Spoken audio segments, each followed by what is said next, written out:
Very glad to have you back. You're still watching Newsnight, some business story. According to the National Bureau of Statistics, NBS, Nigeria's inflation rate dropped slightly to 23.71% in April 2025, down from 24.27% in March 2025. This 0.52% decrease is attributed to a decline in the average prices of food and other commodities. The headline inflation rate was 2.04% lower than March 2025. Well, this indicates a slower price increase in April compared to March. Well, despite this decrease, some critics argue that the inflation rate doesn't accurately reflect the reality of Nigeria's purchasing power, which continues to diminish. Others welcome the news as a positive step toward economic stability, albeit a small one. Well, and joining us to discuss the dip in the inflation rate as reported by the NBS and its impact on purchasing power is Suleiman, a financial analyst and president of the United Nigerian Youth Congress. Glad to have you join us, Nasir, on Newsnight. Thank you very much. Just like you had there, critics are arguing that the NBS, what they push out there, does not reflect the indices on the ground, empirically. You see, I'm always trying to be positive when it comes to the issue of Nigeria. And that is why when the president says the economy is bouncing back, I am of the belief that let us hope for the interest of Nigeria that becomes a reality. Based on what the former governor of Edo, Adams Oshomole, says of recent, that the worst is over. Let us hope it becomes a reality. But at the same time, how does those statistics affect the reality on ground? That is the big question. Yeah.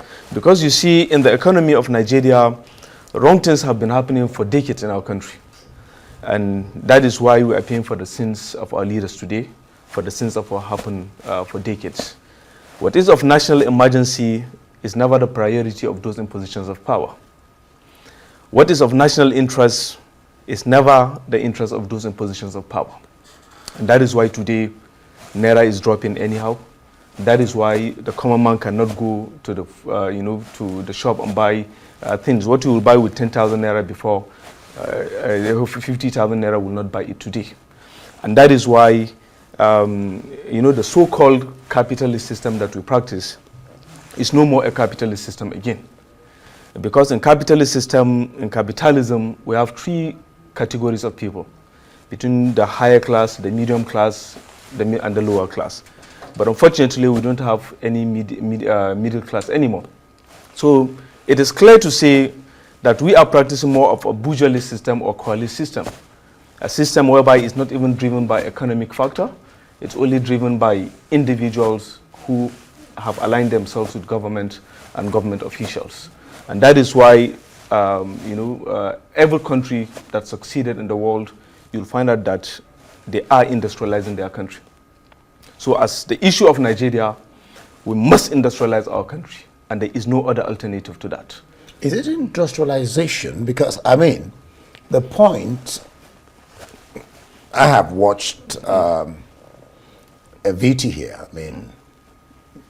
where marketers were speaking, people who are in the market. And frankly, between you and I, what they were saying is that prices are increasing. But government seems to be saying another thing. NBS seems to be saying another thing. Is it that we do not have the right tools to get the accurate measure or really how the economy is? Because the economy should be evaluated on what is happening to the people and not just reading out numbers. Exactly. This is what I've been saying for a very long time. I don't know where they normally get their own statistics. But I, as a commoner, as a Nigerian, who mingles with the lower class, with the very grassroots people that you can ever imagine, I know the reality, I know the challenges that we face under. Remember, I told you that this is a system of more of a visual system, a system between those who have and those of us who have not. And when you go to the direct people, when this inflation is affecting, you'll find that the system is, the statistics is very wrong. Because time to time, you will hear statistics about, the social number of people and are in poverty, while the reality is even more than that. I've visited all the states in Nigeria, and I've mingled with, people. That is why, you see, the issue of industrialization has always been a key challenge to our country, because we keep borrowing systems that will not favor our country. We keep accepting the ideas of IMF, the ideas of World Bank, while the common man keep being in the situation that he is. Go to China. China, whatever the Chinese are doing it for the interest of their country, for the interest of their people. Unfortunately, it's in opposite today in Nigeria. And that is why, under the United Nigerian Congress, we are always trying to be optimistic. We always try to initiate ideas on how we can move the country forward. And that is why this year, we have the intention to empower 37,000 Nigerians, 1,000 from each state across the 36 states plus Abuja, making it 37,000. And this kind of empowerment, we're going to teach the Nigerian skills and acquisition, skills, because that is what we are. Because I was really going to ask you, this is one area, because it's not really enough to talk to problems. Yes. It's always good to talk to solutions. That's the way I look at things. So just you can't eat hope, but hope is very important. Exactly. So I was going to ask you, which is part of what you're saying, what should the government really be doing aside, okay, you've also talked about industrialization, to change the narrative, not the one coming from the government, but the one that the people are feeling. You see, activism alone cannot solve our problems. We have been talking every day, every night, but nothing has changed. And that is why we have to embark on action. And that is why today, the United Nigerian Congress have done a lot of assignments. We are currently creating the biggest structure the Nigerians have never seen, a nationalist movement, a movement that will give every single Nigerian more hope on the issue of Nigeria. Because, as I've told you, it's more of a bourgeoisie system that we practice. You can only get money when you are aligned with the government. But that must stop. And don't get me wrong, it is not a confrontational movement.